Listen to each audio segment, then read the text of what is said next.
Isaiah was worshiping God in the temple when he had a vision. Isaiah saw God sitting on a throne. God's robe filled the temple. Seraphim, heavenly beings, stood above him. They each had 6 wings, and they called out, "Holy, holy, holy is the Lord. His glory fills the whole earth."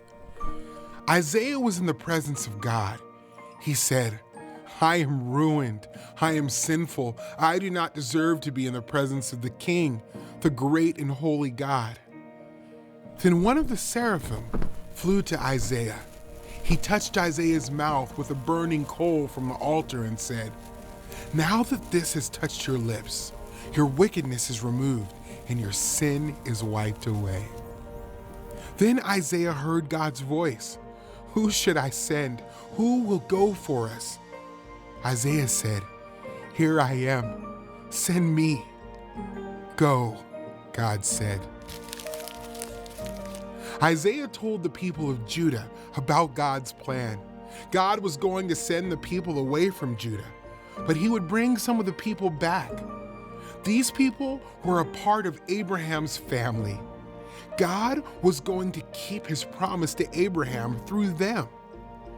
Isaiah explained that a Messiah was coming, someone who would be Israel's savior. The Messiah would be a servant who would suffer and be a sacrifice to rescue people from sin.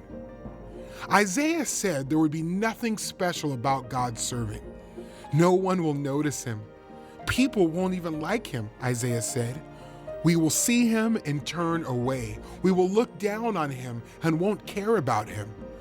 But nothing would stop the servant from doing God's plan.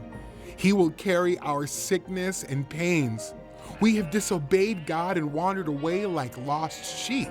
But instead of punishing us, God will punish him. This was all God's plan all along. The suffering servant would give up his life as an offering for sin and give life to many, many people. He would take away their guilt, and they would be righteous by his righteousness.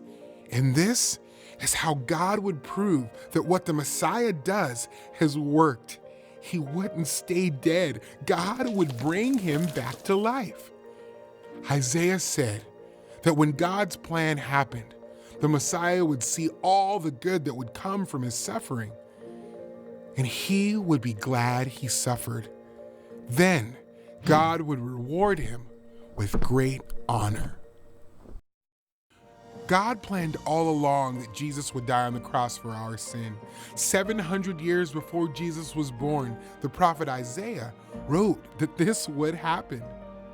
Jesus is the servant who suffered so that those who trust in him would be forgiven.